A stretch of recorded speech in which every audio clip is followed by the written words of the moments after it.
Magandang araw mga pretty people! First of all, I would like to congratulate Carlos Yulo for winning 2 gold medals in the Paris 2024 Olympics. Ayan, congrats sa'yo Carlos Yulo. Ay, wow, close tayo, no? Pero grabe yung feeling na naramdaman ko nung nanalo siya ng gold the first time. Kasi, alam mo yun, parang glory na ng Pilipinas yun eh. Hindi naman ako sobrang fan ng sports at Olympics per se, pero hindi naman tayo nagpapahuli sa mga news, especially yung mga ganyang mga athletes na pinapadala sa Olympics. So, nung nakita ko yung video ni Carlos Yulo na umiiyak, sabi ko, umiiyak siya. Bakit? Baka talo, alam mo yun. Pero hindi pala. Nanalo pala ang lolo mo. Okay, nanalo siya ng gold and I'm very happy for all of his achievements kasi hindi naman biro yung makakuha ka ng gold, especially sa Olympics. Pero ito na, ayaw magpaawat ng lolo mo. Okay, hindi lang isa ang kinuha niyang gold, 2. Sumungkit siya ng pangalawa niyang gold the following day. And if I'm not mistaken, this is the first time that we receive 2 gold medals sa Olympics. No? Masyadong ginalingan ng lolo mong Carlos Yulo. So, deserve talaga ni Kaloy ang lahat ng praises and blessings na nare-receive niya ngayon kasi alam naman natin na lahat ng mga paghihirap ng mga athletes, no, hindi lang for gymnastics, no, but all of the athletes, kahit anong sports pa yan. Tsaka ang mga premyo, di ba? Ang dami. Parang gusto ko na ngang maging athlete na lang bigla eh. Magte-training na ako for gymnastics. Charing. pero, lahat ng victory na ito ay nahahaluan ngayon ng malaking controversy. Kontrobersya, especially sa pamilya niya. Kasabay ng news ng pagkapanalo ni Carlos Yulo naging maingay din sa social media ang nanay nito na tila hindi nagpapakita ng support sa pagkapanalo ng anak. Dati nang may issue ang mag-inang ito, yung dalawang ito, dati nang may issue. Pero muling umibabaw ang mga isyong ito nang manalo ng gold medal si Carlos Yulo. Mainit, maanghang, exclusive, news reporter. Okay, pero bago ang lahat, ako nga pala si Tito Alvin, your millennial tito na magbibigay sa inyo ng mga opinyon na hindi nyo naman hinihingi. Mga opinyon tungkol sa iba't ibang social concepts and trending issues. And in this podcast, aalamin natin kung anong behaviors ang pretty or petty. Okay? If you are watching us from YouTube, please give this video a like and don't forget to subscribe to our channel. Ang hindi mag-subscribe, tutubuan ng pigsa sa muka. 4, pagkakasunod, ganyan. If you are in Spotify naman, please follow us and give us a 5-star rating. You may also turn on your notifications on YouTube or Spotify para updated ka sa mga bago nating episodes. You may also follow our social media pages in Facebook, Instagram, and TikTok by going to the link at the bottom of your screens. Also, kung may marinig kayong mga nag-grind sa paligid, may construction sa kapitbahay. So baka hindi ko sure kung matatanggal siya ng sa post editing, no. Sana matanggal. Pero kung hindi, pagpasensyahan niyo na. Okay, simulan na natin ang kwentuhan at chismisan sa ating next segment that we call Storytime.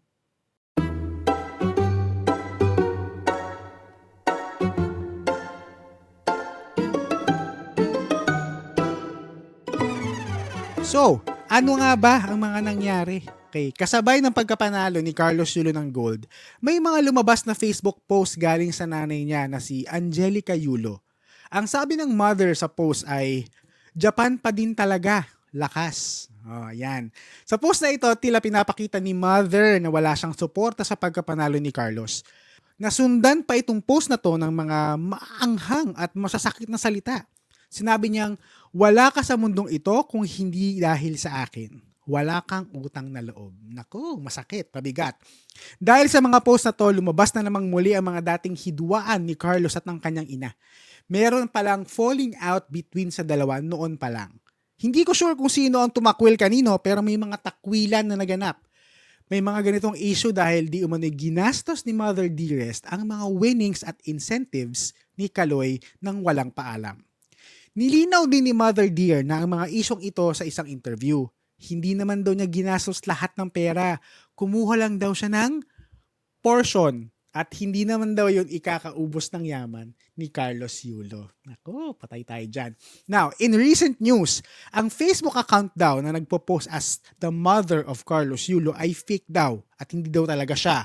Ang mga pinopost daw nito ay hindi daw talaga nanggaling sa totoong ina ni Carlos Yulo. Pero even though fake itong account na ito, lumabas na din sa isang interview at sa isang press conference itong si Mother Dearest para sagutin yung mga tanong na binabato sa kanya ng media.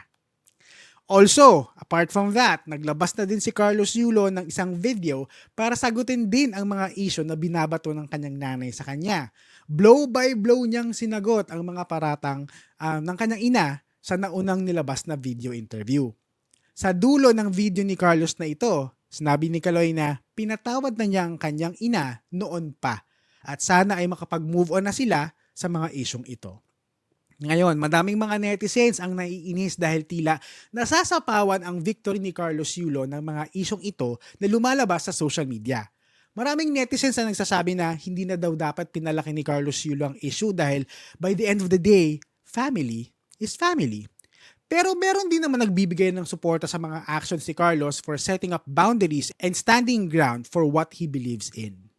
End of story.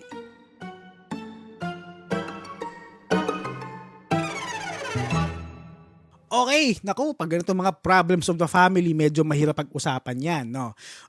Una-una, hindi naman tayo part ng family nila. So, sino ba naman tayo para manghimasok sa private lives nila? Sino ba naman tayo para busisiin yung mga actions ng bawat family member involved? For sure naman, kung yung sarili mong pamilya ang pinanghihimasukan ng ibang tao, lalo na ng mga taong hindi mo naman kilala, maiinis ka naman talaga, di ba? Also, kapag may mga isyong involved ang mga family members, medyo mahirap pag-usapan yan, especially in this Philippine setting. Kasi for the longest time, yung culture ng Pilipinas is highly revolving around the family. For the longest time, sinasabi natin na walang yaman ang pwedeng itumbas sa pagmamahal ng sarili mong pamilya. And to a certain degree, tama naman yan. May point naman yung sinasabing yan.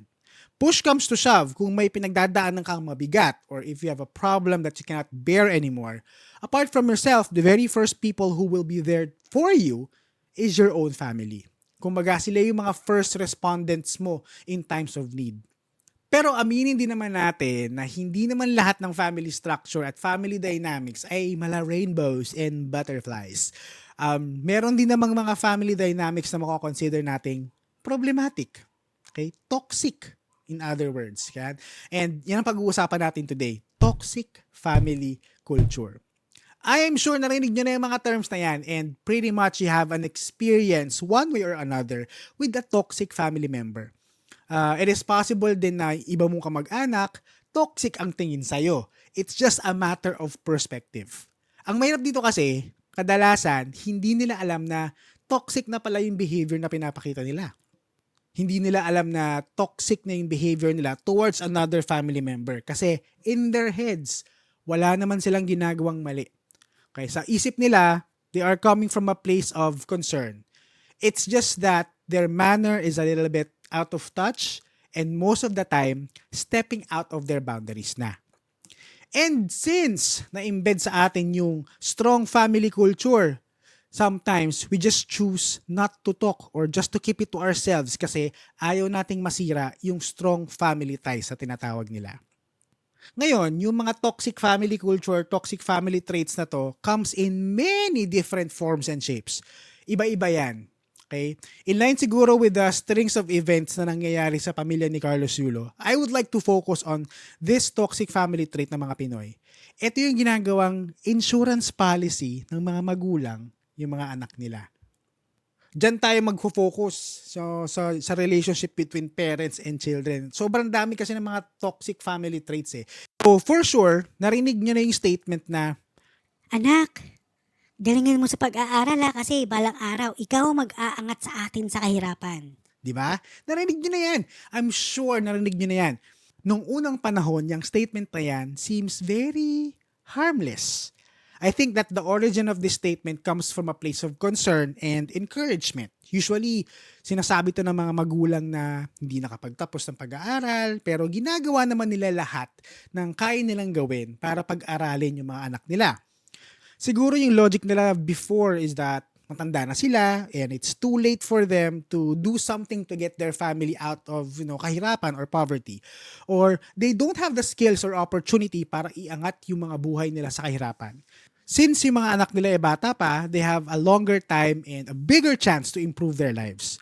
So from their perspective, they don't mean any harm, but they just want to encourage their children to be better in life. Okay.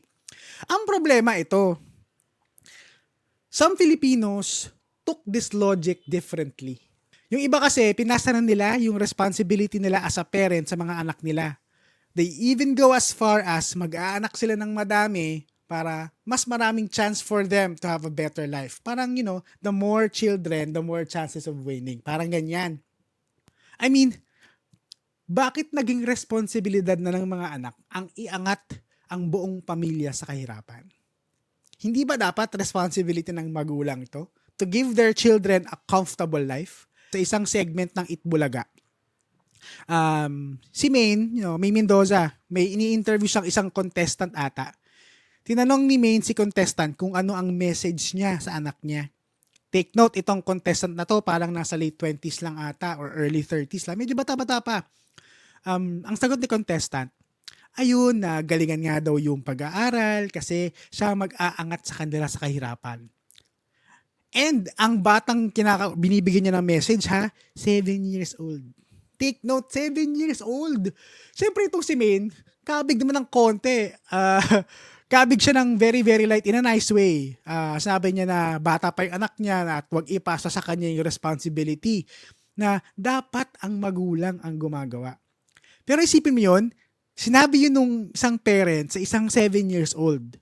Yung ganong kabata, bibigyan mo na ng pressure and responsibility na iangat sila sa kahirapan.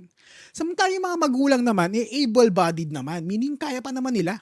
Meaning kaya pa naman nila magtrabaho.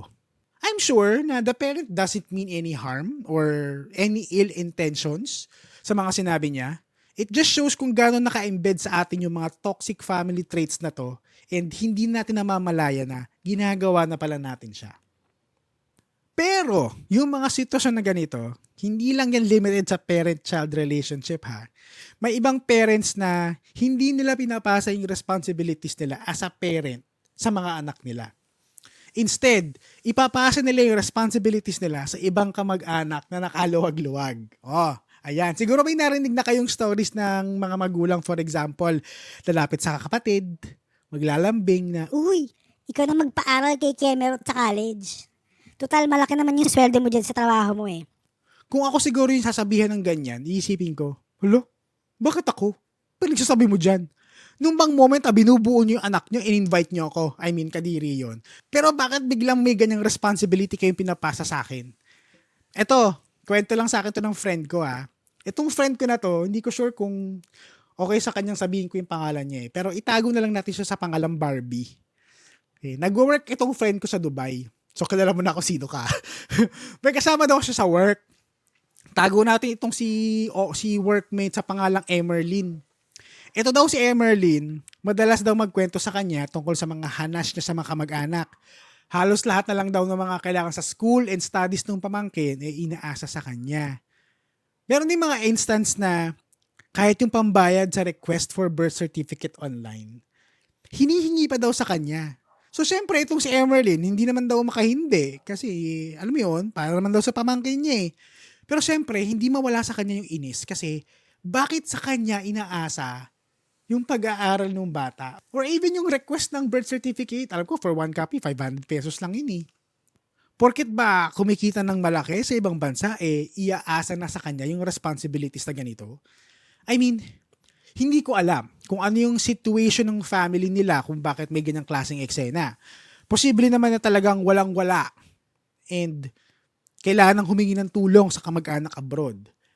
Pero syempre, hindi mo din masisisi itong si Emerlyn kasi nga, may sarili din naman siyang kailangang pagkagasusan or pag-iipunan. And alam naman natin na hindi naman mura ang cost of living sa Dubai. So, naiintindihan ko kung may konting ill feeling itong si Emerlyn towards sa mga kamag-anak niya. Bakit Tito Alvin? Masama bang humingi ng tulong sa kamag-anak? Hindi naman siguro masama yung hihingi ka ng tulong sa kamag-anak kung medyo nakaluwag-luwag, di ba? Well, oo naman. Hindi masama ang manghingi ng tulong sa ibang kamag-anak. Besides, tulad ng sabi ko kanina, yung mga close family members mo naman talaga, yung dapat maging unang rescuer mo if in case nalulunod ka na in life. Pero iba kasi, yung hihingi ka ng tulong versus iaasa mo sa iba yung responsibility. Okay? Kung hihingi ka ng tulong as a one-off instance, mga one-time, big time lang. Kunyari, kinapos ka ng budget. Okay, this month, kinulang ka. So, hihingi ka ng tulong sa relatives mo. Oks lang yun. Okay, walang problema doon. Pero, ibang usapan, kung kunwari yung buong college tuition ng anak mo, iaasa mo pa o ipapasa mo sa mga kapatid mo. O kaya yung renta nyo sa bahay, ipapasa mo sa kamag-anak mo na hindi naman doon nakatira. Kasi nasa abroad nga, di ba? So, yung pinangrerenta nyo sa bahay, iaasa mo sa mga kamag-anak mo abroad. Pag ganyan, ibang usapan na yan. Low-key, tinatake advantage mo yung situation ng ibang tao. Pero syempre, depende pa din yan sa context ng situation nyo. Hindi man tayo pare-pareho ng situation. Magkakaiba naman yan. Pero, in general, ganun yung magiging dating. You're taking advantage of other people's situation para sa sarili mong benefit.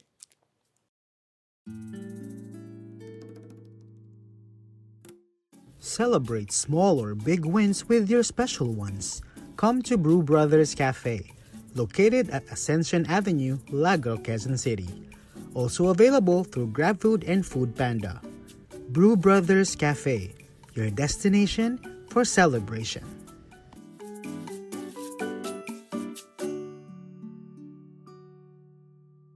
Ngayon, siguro in connection sa mga ganap sa buhay ni Carlos Yulo at sa kanyang mother, ito yung ibang mga toxic family traits that I can think of.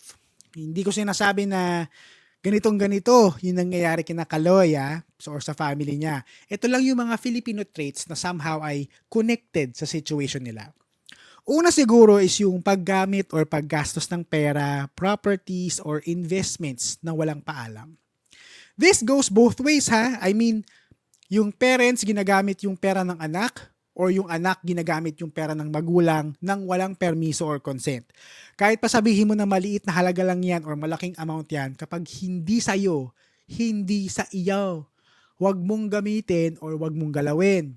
Minsan kasi meron tayong mentality na, okay lang yan. Sa anak ko naman to. So technically, parang sa akin na din to. o kaya, Okay lang naman naggastosin ko to kasi matanda na sila mama tsaka sila papa. Wala na silang pinagkakagastosan eh. Importante naman itong pagkakagastosan ko. mali po yan Mali po, uulitin ko, kapag hindi sa'yo, hindi sa'yo. Kapag ginastos mo yung pera ng iba nang walang paalam or walang abiso, technically, pagnanakaw po yan. Naalala nyo ba, nung bata pa kayo, tuwing birthday nyo, Pasko, di ba? Kapag binibigyan kayo ng pera ng mga tito or tita or mga ninong-ninang nyo, ang sasabihin sa'yo ng parents mo, Anak, ako na magtatago ng pera mo para di mawala. so dahil parents mo naman yon, pagkakatiwalaan mo na ipatago sa kanila. And besides, bata ka pa, hindi mo pa alam paano mag-handle ng malaking pera.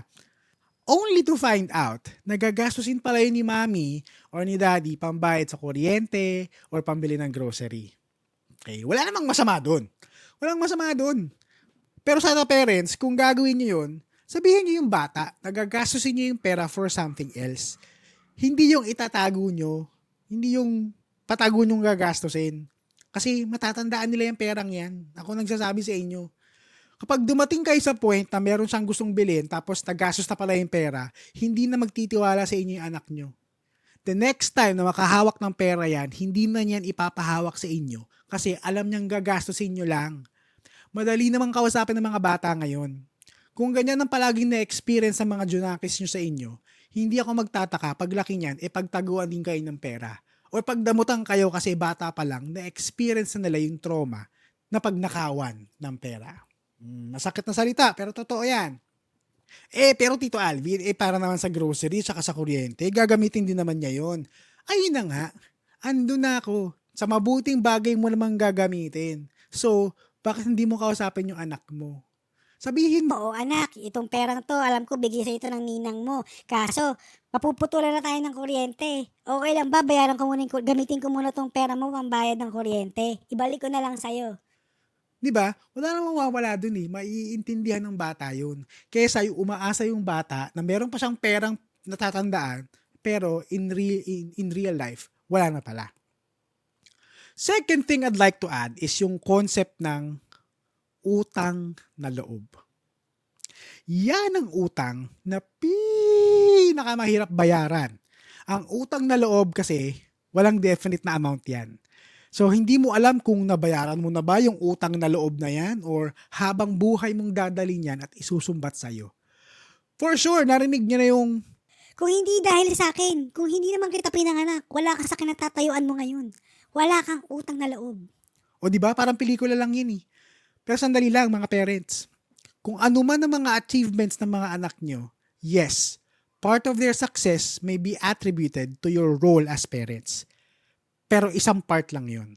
Majority ng success ng mga anak ninyo ay dahil din sa mga sarili nilang paghihirap at sacrifices. Hindi porket kayo ang nagluwal sa kanya sa mundo, forever na siyang indebted sa inyo. Masakit man itong sabihin pero hindi naman niya hiniling na ipinanganak niyo siya. Technically, choice niyo yun as parents. You chose to create a human being, therefore, bear all the responsibilities. Pinili niyong magluwal ng isang tao. Then, it is your role to protect them, nourish them, and to teach them what is right and what is wrong. Sigurado naman ako na hindi niyo naman ginawa yung mga anak ninyo para lang i-guilt trip in the long run. Naiintindihan ko naman yung argument na children should help their parents, lalo na kung successful naman sila in their own respective fields. Tandaan na lang natin na it is a nice gesture for children to give back to their parents whenever they can. But it is never their responsibility. Itigil na natin yung cycle na mag-aanak ako para may mag-aalaga sa akin pagtanda ko. Dapat ang mindset is mag-aanak ako tapos I will treat them well and take care of them unconditionally. Mararamdaman naman yan ng mga anak nyo na maayos ang pakikitungo at pagpapalaki nyo sa kanila. And in return, they will treat you well hanggang sa pagtanda nyo. Hindi nyo kailangang hingin yan sa kanila. Hindi nyo na kailangan sabihan ng mga yan. Sila na mismo ang magkukusang alagaan kayo hanggang sa pagtanda nyo kasi nakita nila yung efforts nyo. Pero Tito Alvin, ito tanong ko sa'yo. Sabi sa Bible, ito na, you should honor your mother and father. Sabi sa Bible yan. Ephesians. Okay? Totoo yan. Promise, totoo yan. Ephesians chapter 6 yan. Sinabi doon na children should honor your mother and father. Madalas siyang sinasabi kapag yung anak mo ay medyo suwail, no? Medyo naliligaw ng landas, madalas mong masabi yan. Pero this phrase was taken out of context. Bakit? Yang statement na yan, kulang yan. May kadugtong pa yan. Yung complete verse niyan is, you should honor your mother and your father. Fathers, do not provoke your children to anger, but bring them up in the discipline and instruction of the Lord. So ano to? Meron palang kadugtong. So pipiliin nyo lang yung Bible scriptures na applicable sa inyo, pero dadedmahin nyo naman yung ibang parts. What I'm trying to say here is that respect goes both ways. It is never a one-way street. Children should respect their parents as parents should respect their children as well. Nagigets ba yung point ko? Kasi lagi ko narinig na children should always respect their parents. Ganyan. You should honor your parents. Which is true naman. Pero kailan ko maririnig na parents should also respect their children? Sige nga. Kailan nyo narinig yun? Never. Kasi nga, andun tayo sa toxic family culture na we always have to respect elders, na parents natin yan, dapat we always have to be respectful to them. Totoo naman. Kung nire-respeto din tayo. Sige nga, paano kung binabastos ka ng parents mo or ginagawa ka ng mali ng parents mo? Respeto na lang din? I may sound harsh. Sabihin nyo na ang sama ng ugali ko. Pero andun lang tayo sa thought na dapat ang respeto pareho yan. Binibigay sa parents at binibigay ng parents sa children. Nagigets nyo ba? Of course, ibang-ibang usapan yung manner. Like, sinermonan ka ng magulang mo, no? tapos balahura mong sinagot. Ayun, walang respeto talaga yon. Pero, ang sinasabi kong respeto dito is boundaries. If you set your boundaries as children, dapat irespeto yun ng magulang. Okay, pera ko to. Pera ko to. Wala kayong karapatan dito. Parang ganon. Nagagets ba? Also, may mga nakikita rin akong comments na you as their children or bilang anak, dapat intindihin mo yung magulang. Okay, in some degree, tama naman yun. Tama naman yung kailangan mo intindihin yung magulang mo. Pero ang weird dun kasi, ang magulang, naging anak din naman yan, di ba? May mga nababasa ako na kapag naging magulang ka, maiintindihan mo yung mga sinasabi nila. So ano yun? Yung respeto ay maiintindihan ko lang kapag naging magulang ako? Hindi ba dapat habang bata pa lang, alam na natin ang concept ng respeto? Kasi bata pa lang, tinuturo na sa atin maging respectful. Tama? So yung mga magulang, naging anak na rin sila once.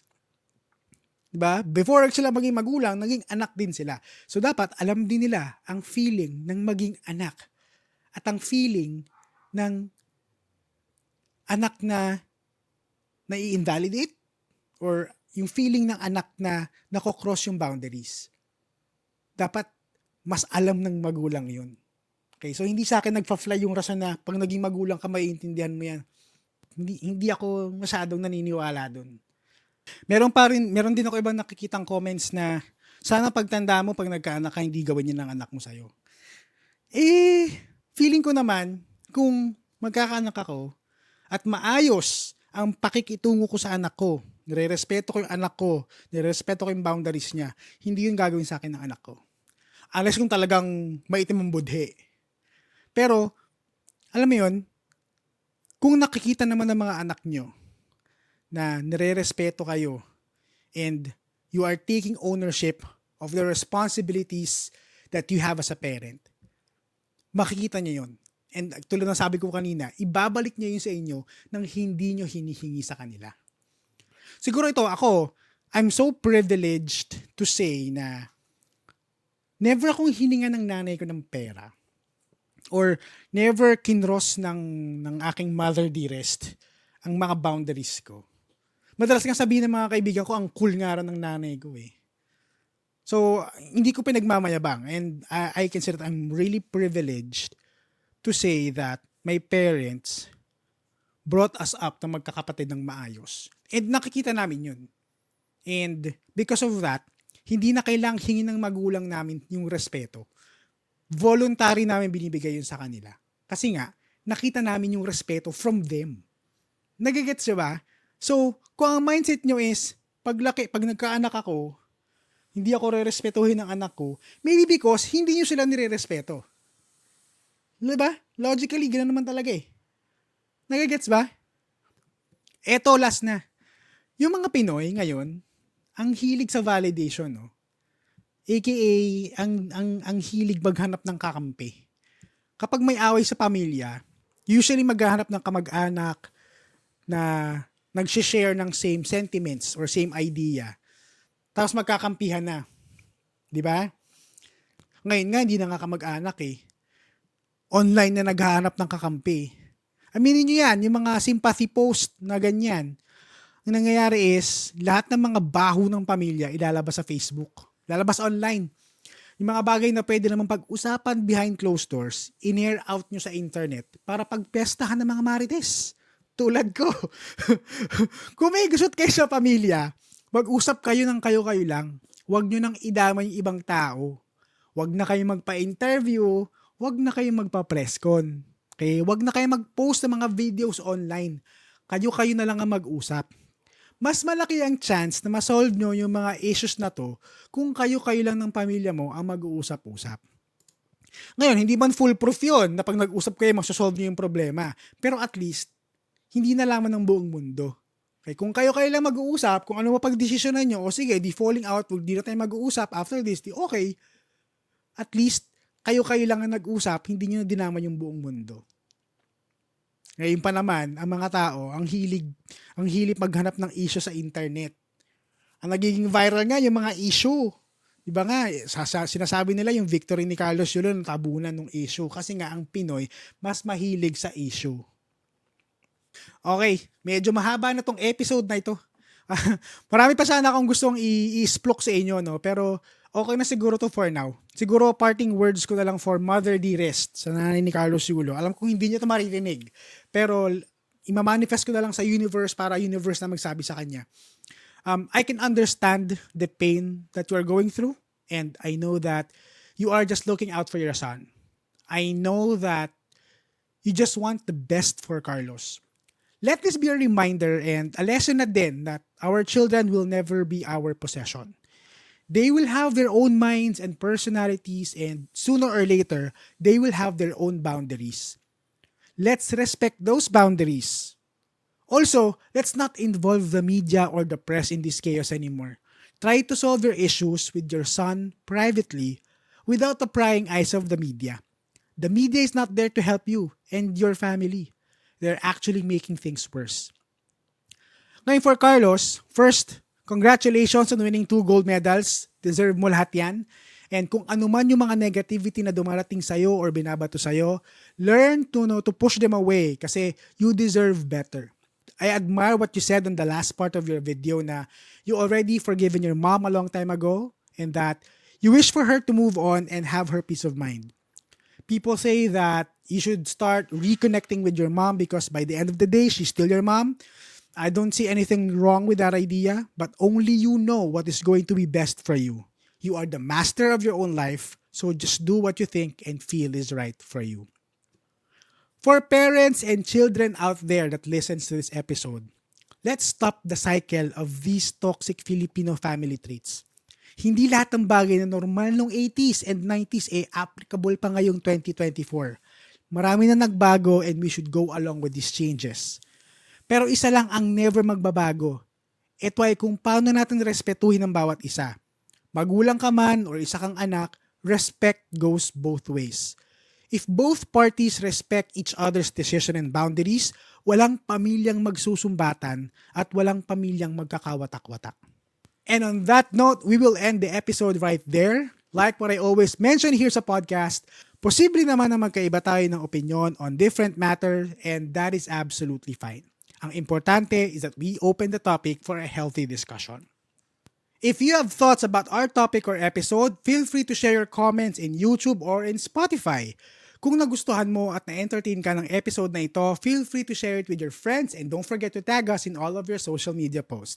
Huwag na din kayong mahiya to follow our Facebook page, Instagram, and TikTok accounts by going to the link you see at the bottom of your screens. Or just go to linktr.ee/prettypettythepodcast. If you are a brand looking for partnership and collaboration, please send us an email at prettypettythepodcast@gmail.com. And with that, lagi nating tatandaan to always stay pretty at huwag maging petty. Goodbye! Congratulations, Carlos Yulo!